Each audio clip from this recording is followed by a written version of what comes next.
On a Tuesday morning in Half Moon Bay, 4 crashed Whitfield Supercars rolled into a small independent garage on a flatbed truck. The hoods were caved in, the windshield spider-webbed, the carbon fiber panels split like dry bone. The driver handed Silas Reeve a printed order from the CEO herself. Crush them. Compact them. Send the invoice within 7 days. Silas read the chassis stamp on the first car and went very still. He had carved that number himself 4 years ago. People thought he was just a forgotten mechanic. Those 4 ruined cars had just come home to him. Half Moon Bay woke slow that morning. Mist still clung to the eucalyptus trees behind the small wooden house on Miramonte Street, and a single porch light burned against the gray. Inside, Silas Reeve poured coffee into a chipped enamel mug and slid a plate of toast across the kitchen table to his daughter. Hazel was 8, with light brown hair pulled into a crooked ponytail and a smear of strawberry jam already on her cheek. She held up her sketchbook. A red car with absurdly tall wheels filled the page. Silas studied it like a piece of evidence and pronounced it the fastest car in the county. He drove her to the elementary school on Kelly Avenue, walked her to the gate, and waited until she turned and waved before he pulled away. The drive back to the garage took less than 5 minutes. The shop sat on a side road off Highway 1, a single bay with a tin roof, a hand-painted sign that read Reeve Auto, and a yard fenced by salt-bleached cedar. He had bought it 3 years ago with cash and no questions. He unlocked the chain across the gate and stepped inside. The 4 cars were still there, where the flatbed had left them the day before, parked nose out under canvas tarps. Silas walked the row slowly. He had not slept much. His breath showed faintly in the cold air. A gull called somewhere over the bluff and got no answer. He did not touch them yet. A pickup rolled into the lot a few minutes later. Old Tom Berenger, a retired commercial fisherman who brought his truck in for oil changes and complained about everything, climbed down and squinted at the covered shapes. "Heard you're running a junkyard now, Reeve," Tom said. "4 imports, real fancy. People are talking." Silas wiped his hands on a rag and said nothing. "They saying the CEO herself drove down here," Tom continued. "Sharp tongue. Treated you like dirt. That true?" "It's a job," Silas said. "Same as any other." Tom shook his head and climbed back into his truck. "You're a strange man, Silas. Quiet as a stone. Folks around here don't know what to make of you." The pickup pulled away. Silas stood alone in the yard with 4 wrecks worth more than the entire block of houses behind his garage. He went inside, locked the office door, and opened the bottom drawer of his work desk. Beneath a stack of receipts and tax forms lay a leather notebook, the cover worn smooth from use. He set it on the desk and turned to the last entry he had written 4 years ago. The handwriting was precise, almost architectural.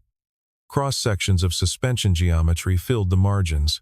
Equations ran along the spine.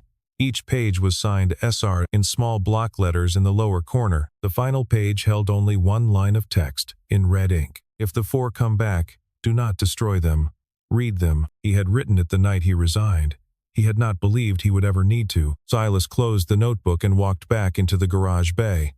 He stood at the edge of the row of cars and looked at the first hood for a long time. Somewhere in the canvas-covered metal was an answer he had spent 4 years pretending not to need. Outside, the fog began to lift over the Pacific, and the light moved slowly across the floor. 60 miles north, in a glass tower on Mission Street, Adriana Whitfield was already on her second espresso. The CEO of Whitfield Motors stood at the head of a conference table on the 42nd floor, watching the city below burn orange through the morning haze. The board had been called in early. She had not slept. 3 quarterly reports lay open in front of her, each one circled in red. 4 Aurora V12 crashes in 90 days. No fatalities, but enough wrecked carbon fiber to fill a tabloid week. The press had not connected the incidents yet. They would. "Driver error," said Garrett Pell, from her right. The chief operating officer adjusted his cufflinks and smiled the smile he saved for problems he had already solved. "All 4. We pulled the telemetry, speed, weather, late braking, nothing structural." Adriana watched his face. Pell had been her father's man for 20 years. He had stayed when her father died last spring. When she stepped into the corner office at 34 with a degree in engineering and a name everyone in the industry already had an opinion about, she trusted him because trusting him was easier than the alternative. And the cars themselves? She asked, already on their way to controlled disposal. Independent yard. Off the books. Pell tapped a folder. Out-of-state inspectors will never see them. We avoid a recall window. We avoid a federal opening.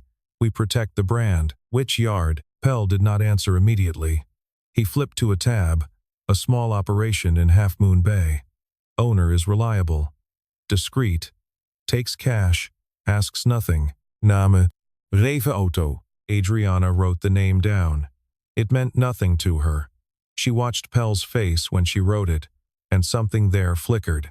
A muscle near his jaw that did not relax fast enough. She made a second note beneath the first, and underlined it twice. I'll go down personally, she said. I want to watch the cars destroyed. I want to sign the certificate of disposal myself. The room went quiet. Pell's smile did not move, but his shoulders did. That isn't necessary. I think it is. The board agreed because boards always agree with a Whitfield holding 51% of the voting shares. The meeting adjourned in 12 minutes. Pell stayed behind, pretending to gather his papers. Adriana. His voice softened, fatherly. Your father trusted me to handle these things. The yard, the disposal, all of it. There's nothing for you to see. She zipped her leather portfolio closed. Then there's nothing for you to worry about. She rode the elevator down alone. In the lobby, she passed the bronze bust of her father, polished daily by a contractor who did not know whose name he was cleaning. She did not stop. Outside on the curb, her driver opened the door of a black sedan. She slid in, gave the address in Half Moon Bay, and pulled out her phone. She did not call her assistant. She called the head of internal audit, an old colleague from her engineering days. Pull every contract Garrett Pell has signed in the last 4 years, she said. Especially anything labeled disposal, salvage, or independent vendor. I want it on my desk by tonight. Adriana, that's a lot of paper. I know.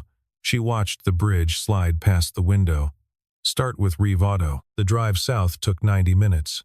Pell rode in the front passenger seat, 2 corporate lawyers in the back beside her, and a public relations contractor followed in a second car with a camera. Adriana said almost nothing the entire trip. She watched the coast unroll and the fog burn off the headlands. Reeve Auto sat at the end of a gravel turnoff.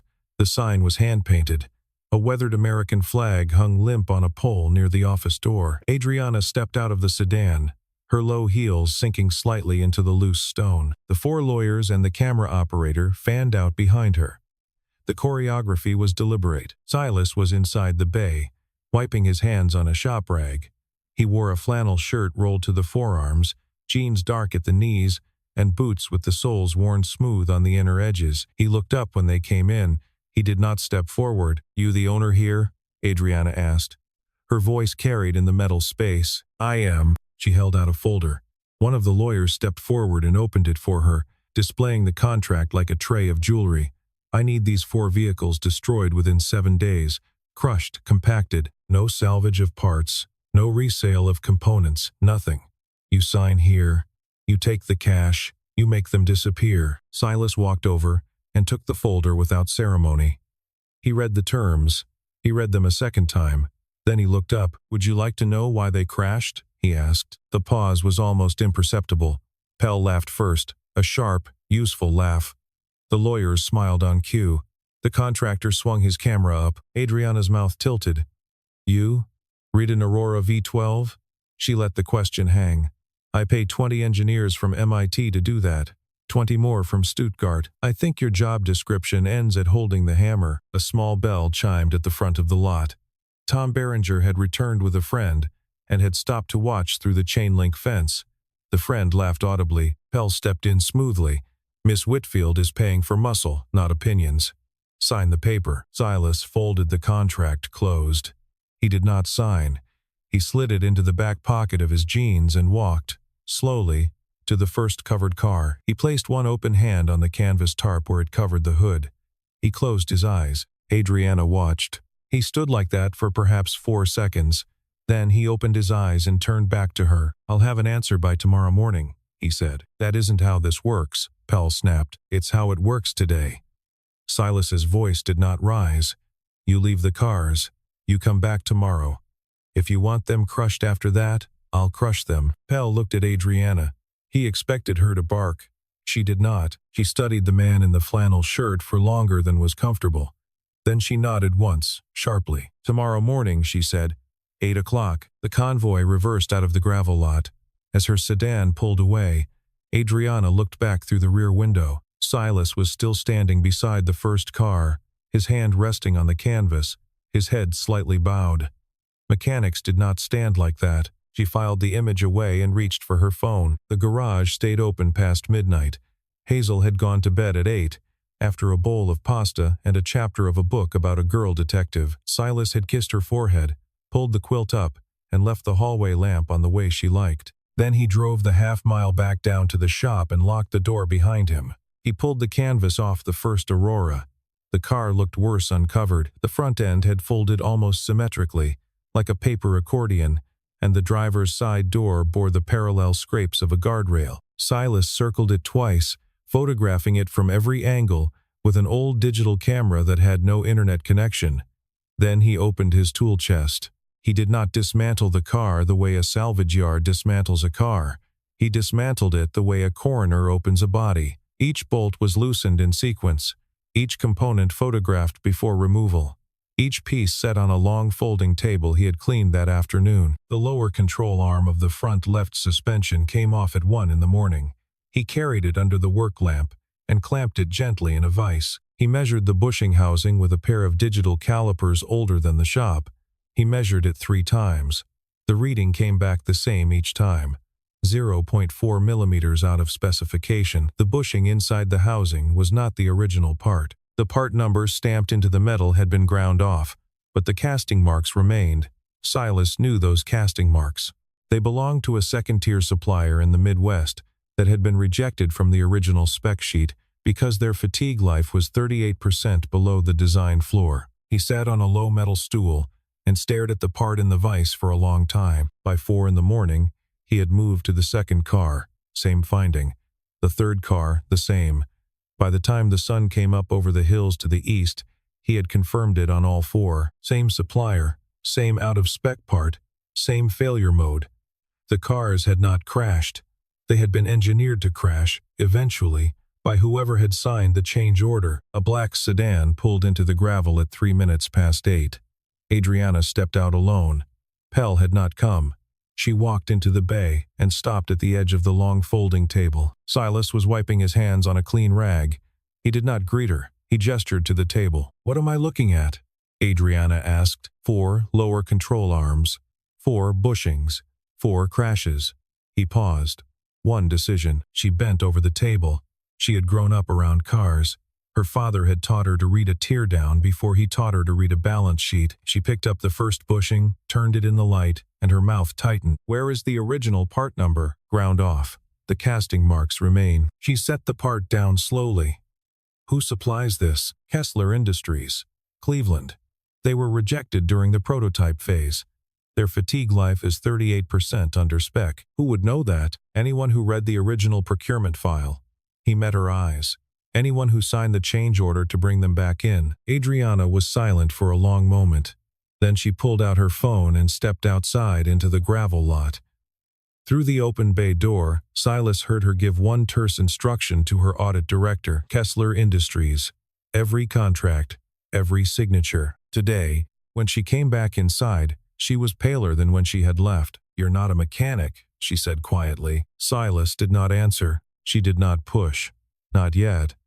She drove back to San Francisco that afternoon with a manila envelope on the passenger seat, photographs of all 4 bushings inside, and a question she did not know how to ask without breaking something larger than her own day. The next morning, the 5th crash happened. It was on the Pacific Coast Highway just south of Carmel. The driver was Catherine Loring, wife of a sitting United States Senator from California. Her Aurora V12 had drifted left at 68 miles per hour. The left front wheel had tucked under, and the car had gone off the shoulder into a stand of cypress. She walked away with a fractured wrist and a concussion. The car was photographed by a tourist before the highway patrol arrived. The photograph reached the Associated Press within 90 minutes. By noon, Whitfield Motors stock had dropped 12%.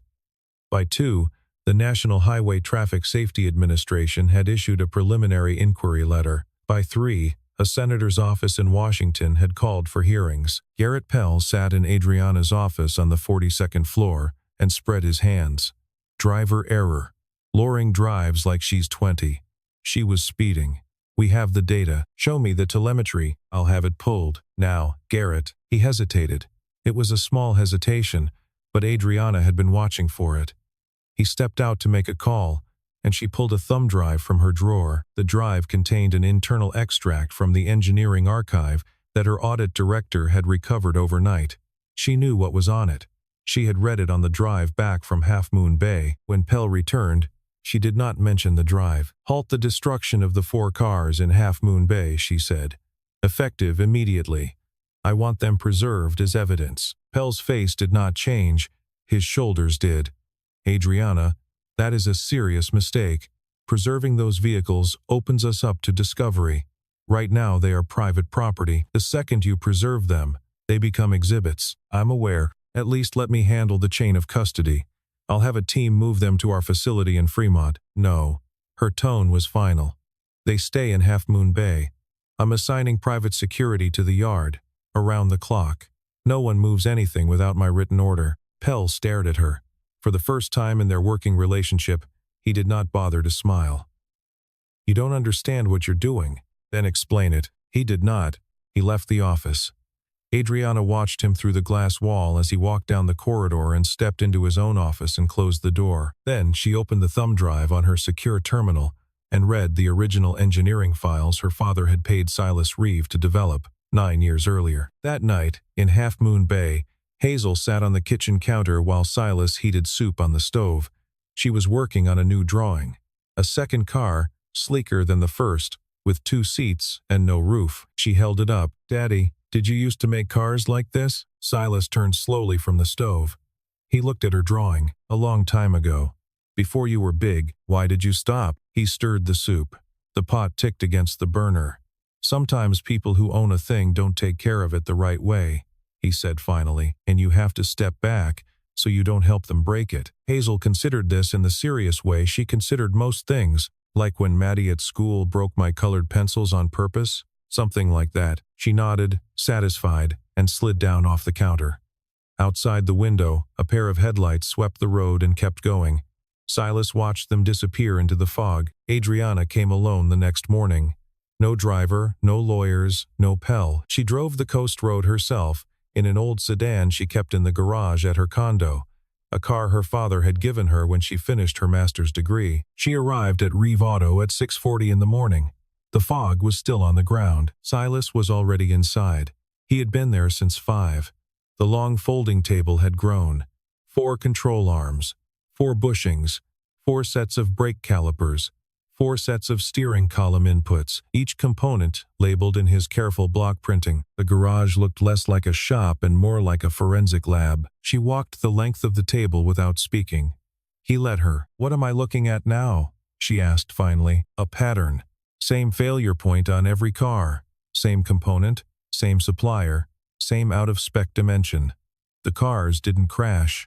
They were going to crash. The only variable was when and where. She stopped at the end of the table. She turned. How long have you been able to read these things? He set down his rag. Longer than I've owned this shop. Where did you learn? On the job. What job? He did not answer. He pulled a folding chair from beside the desk and dragged it to the edge of the table. He gestured for her to sit. After a moment, she did. Her sleeve caught a smear of grease. She did not seem to notice. He spoke for 45 minutes. He did not speak about himself. He spoke about lateral load distribution, fatigue cycling, the resonance frequency of a control arm under variable braking inputs, and the precise reason that a 38% reduction in fatigue life will reliably produce catastrophic failure at exactly the speeds and cornering angles that wealthy drivers favor on the Pacific Coast Highway. He drew on a yellow legal pad as he spoke. The drawings filled 3 pages. When he finished, Adriana sat very still. She did not look at the drawings. She looked at his hands. My father had an engineer once, she said quietly. I never met him. He left the company the year before my father got sick. My father wouldn't speak about him. I always thought it was a personal falling out. Silas was silent. His name was Silas Reeve. He did not flinch. You are the same Silas Reeve. I am. She closed her eyes for a moment. When she opened them, her voice was lower. What happened? That isn't a story for this morning. He stood and gathered the legal pad. You have a decision to make today. Trust me, or trust Pell. That's the only piece you need. And tomorrow? Tomorrow, we can talk about the rest. She rose slowly. She walked toward the door, then stopped. On the wall above the office desk, a small wooden frame held two items. A photograph of a girl with crooked pigtails and a missing front tooth. Beside it, a child's drawing in colored pencil, a red Aurora V12, unmistakable in its silhouette, with a little stick figure inside the driver's seat, and the words, "My Dad's Car," printed across the bottom in pencil. Adriana looked at the frame for a long time. She drew that? Last year. She knew? She knew her father used to make cars. She didn't know which ones. Adriana nodded. She did not say goodbye. She walked back to the sedan, sat behind the wheel for a full minute without starting the engine, and finally turned the key and pulled out onto the coast road. Silas watched the dust settle in the gravel. Then he walked back inside and made the call he had been saving for 4 years. The phone rang twice on the other end. A man's voice answered, cautious. "Jonas," Silas said. "It's me. I need the original telemetry." Jonas Tate lived in a converted boathouse in Sausalito. He had been the lead quality assurance engineer at Whitfield Motors for 11 years before he had quit, 6 months after Silas, citing health reasons that were not health reasons at all. He now consulted independently for 2 firms, one of which was a direct competitor to Whitfield. He answered the phone because he had been waiting 4 years for that call. "How bad?" Jonas asked. 4 cars. 5th one yesterday. The federal regulators are already moving. Kessler bushings? Confirmed. Casting marks intact, Jonas exhaled. "I have what you need. I never deleted it. I copied it the week before I left. Will you give it to me?" A long pause. "If I do, I lose the consulting contract with Bridgewater Motors. Non-compete clause that triggers on any public testimony involving Whitfield." "I know. I should have done it 4 years ago anyway. I'll have the spectrographic analysis ready by morning. Tell me when you need it submitted." "Tomorrow." "Then tomorrow it is." The line went dead. Silas set the phone down and looked at the calendar on the office wall. That same afternoon, Adriana sat in her father's old study on Pacific Heights. The house had been empty for 9 months. The dust covers were still on the furniture. She had not been able to bring herself to open the safe in the wall behind the bookshelf. She did it now. Inside were 3 folders. 2 were tax records. The third was unlabeled. She opened it on the leather-top desk her father had bought when she was 16. The first document was a non-disclosure agreement, dated 4 years and 2 months earlier, signed by her father and a man named Silas Reeve. The second was a letter of resignation, dated 3 days after that. The third was a cashier's check for $1,400,000, made out to Silas Reeve, never cashed, never voided, paper clipped to the back of the resignation letter. The fourth was a patent assignment agreement, listing 3 United States patents related to multi-link suspension geometry. In the section labeled Consideration Received, the line was blank. The signature line on the assignee side was also blank. No one at Whitfield Motors had ever signed it. The patents had never been legally transferred. Adriana read the documents twice. Then she sat back in her father's chair and put her hands over her face. Across the bay, Jonas Tate ran a spectrographic analysis on the small piece of metal Silas had mailed him in a padded envelope 2 days earlier. The results came up in 17 minutes. He printed them, sealed them in a manila folder, and prepared the cover letter for the federal regulators. In a tower in San Francisco, Garrett Pell received a call from a contact inside the audit department. He listened for 90 seconds. Then he hung up and dialed a private number that did not appear on any company directory. "Send a team," he said. "Tonight. The yard in Half Moon Bay. I want those 4 cars on a flatbed before sunrise. And the owner? Pay him. Threaten him. I don't care. Just move the cars." He set the phone down and walked to his window. The bay glittered below him in the late afternoon light. He did not know that Adriana had already ordered 4 armed security contractors to surround Reeve Auto 24 hours a day, beginning at 4 o'clock that afternoon. He also did not know that the lead contractor was a former federal agent who had served under Adriana's late father on a separate matter, and whose loyalty was not for sale. The 2 trucks Pell had hired arrived at Reeve Auto at 3:40 in the morning. They were stopped at the gate by 4 men with sidearms and a court order. The driver of the lead truck made a single phone call and turned the convoy around. The emergency board meeting was called for 9 the following morning. Adriana sent the agenda at 6. One item on it, Aurora 5:12 safety review. Attendance mandatory. One additional name was added to the guest list at the bottom of the page, Silas Reeve, independent technical consultant. Pell read the email at 6:12. He read it again at 6:14.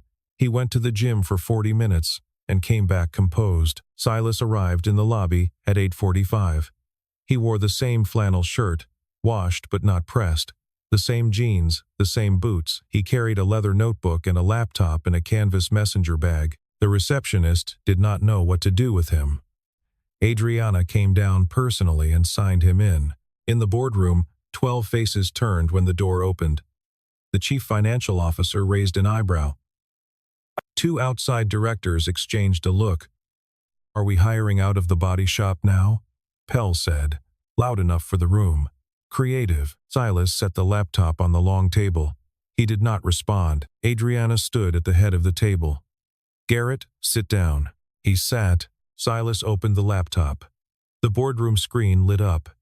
He had spent the previous night with Adriana's audit director, retrieving file fragments that Pell had thought were deleted. The first slide was a side-by-side comparison of 2 engineering schematics. On the left, the original Aurora V12 front suspension geometry.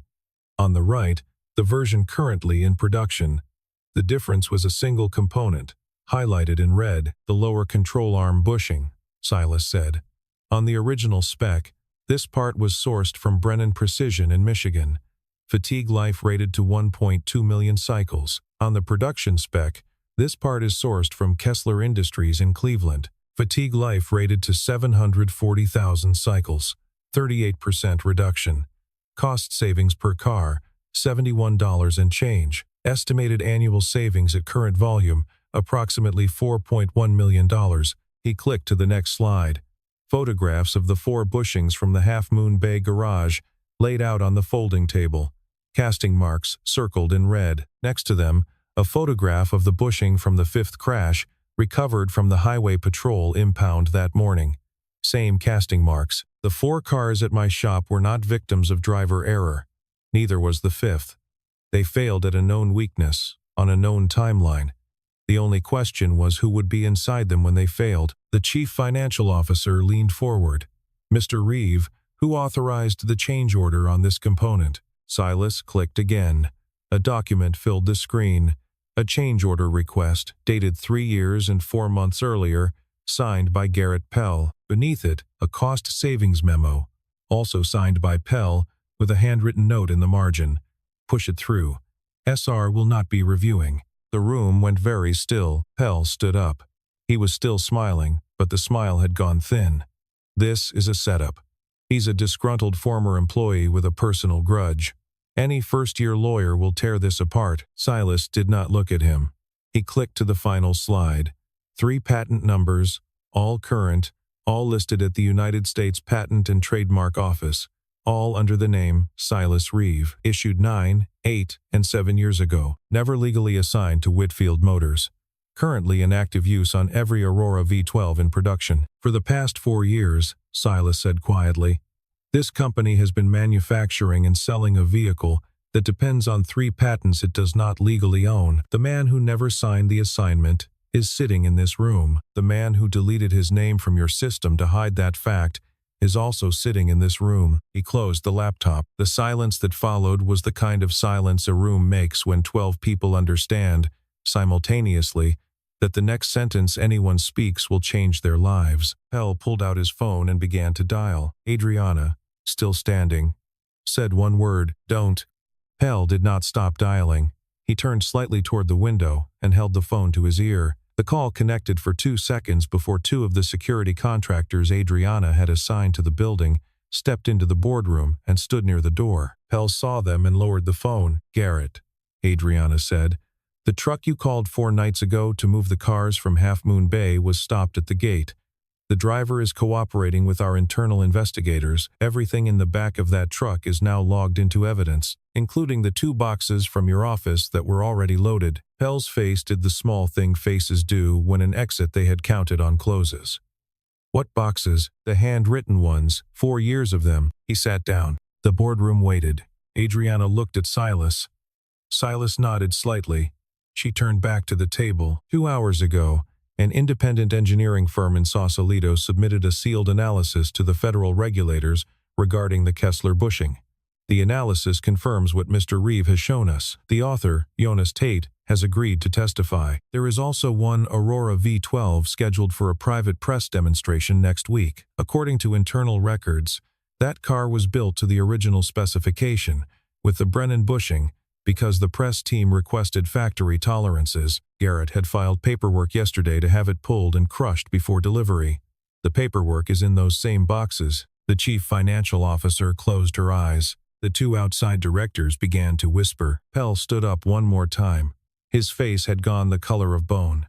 He looked at Silas across the table and said, with the last of his composure stripped away, "You think you won this? You're a mechanic in a coastal town with a kid and a leaky roof. You'll be back in that garage by Friday." Silas looked at him for the first time since the meeting had started. When he spoke, his voice did not rise. It did not need to. "I don't need to win," he said.